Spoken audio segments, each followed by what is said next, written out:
The ceremonial hall of the Galactic Academy stood empty, its polished floors reflecting the pale light of 3 distant suns. Outside, in the training courtyard, chaos reigned.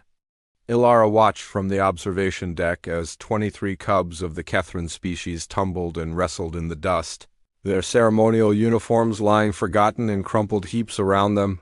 The fabric shimmered with adaptive threading, designed to regulate temperature and provide basic protection standard issue for all Academy cadets. But the Kethran cubs wanted nothing to do with them. "They will not comply," Administrator Vash announced, his translator implant rendering his clicks and whistles into flat, emotionless standard. The insectoid official's compound eyes reflected fractured images of the scene below. "This is the 3rd cohort to refuse. The Kethran will be expelled from the Academy program."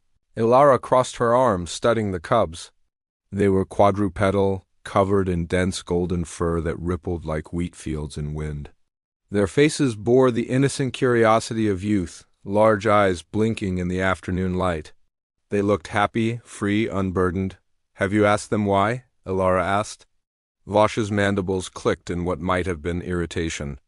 "They are children. They refuse because children refuse. This is illogical behavior that must be corrected through discipline.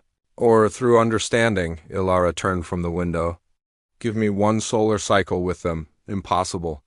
You are merely a human consultant, here to advise on emotional cognition studies. The Kethran are a proud warrior culture." "They will not." 1 cycle, Ilara repeated, her voice carrying that peculiar human quality that other species found both unsettling and compelling absolute conviction wrapped in gentle tones. "If I fail, you lose nothing.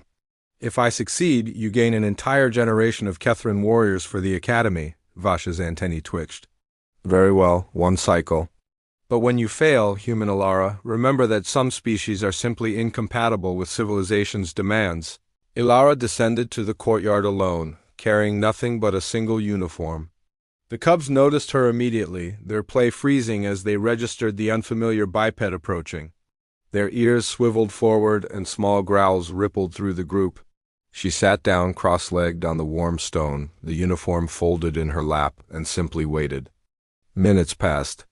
The cubs gradually resumed their play, though several kept watchful eyes on her. The suns climbed higher. Ilara didn't move. She had learned patience from the long-haul freighter crews of the outer belts, where humans spent months in cramped quarters learning to read the subtle moods of alien crewmates. Finally, a single cub approached. He was smaller than the others, his golden fur marked with distinctive silver streaks along his spine. He stopped 3 meters away, head tilted. "Why do you sit?" he asked in heavily accented standard, his young voice carrying genuine curiosity. "I'm waiting to understand," Ilara replied. "Understand what?" "Why you won't wear these." She gestured to the uniform.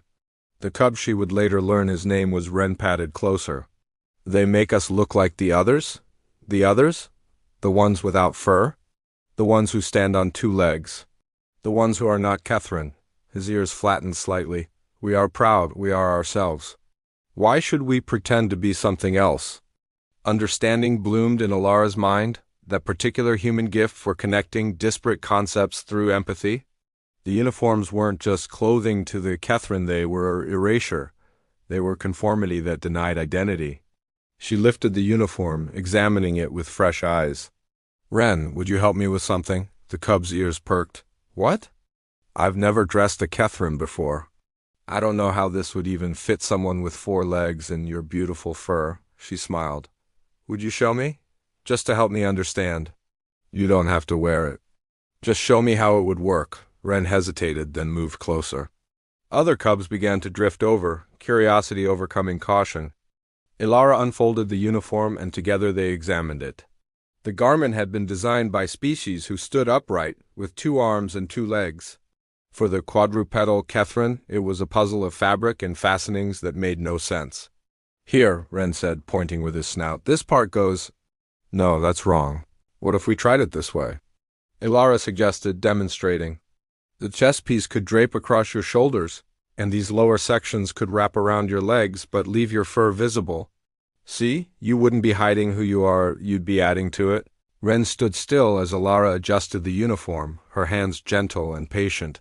She didn't force or rush, she adapted. Where the standard fastening pressed uncomfortably against his spine, she modified it. Where the fabric bunched awkwardly around his legs, she showed him how to adjust it himself.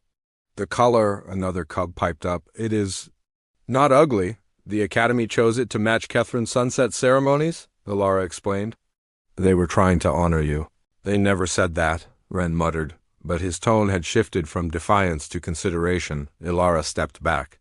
Ren stood in the modified uniform and something remarkable happened. The adaptive fabric, responding to his movements and body heat, began to shimmer in patterns that complemented his natural coloring. The silver streaks on his fur seemed to dance with the uniform's threading. You look ... double quotes, one of the watching cubs began, then fell silent. Magnificent, Alara finished. You look like a Kethrin warrior preparing for something important. Not pretending to be someone else, but growing into who you'll become. Ren turned in a slow circle, examining himself. His tail, which had been tucked low, rose high, his chest expanded. I look proud, you look like yourself, Alara corrected gently.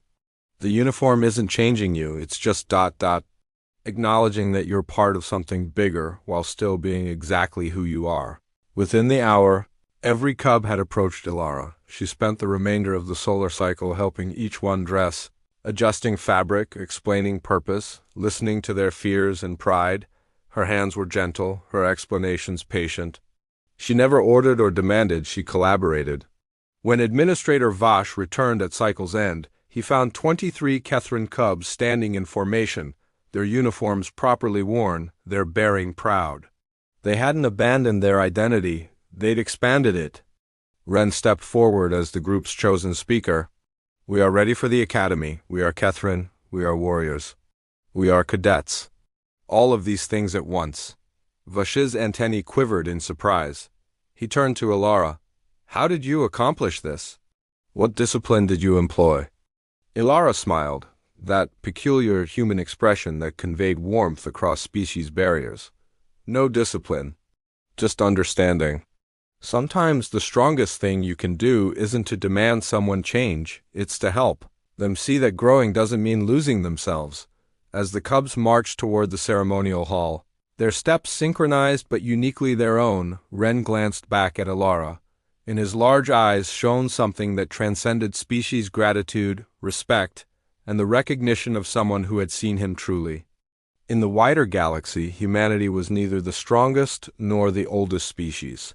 They had no natural armor, no telepathic gifts, no ability to breathe in vacuum, but they possessed something rarer, the capacity to bridge gaps others couldn't even see, to find solutions in empathy where others saw only problems in compliance.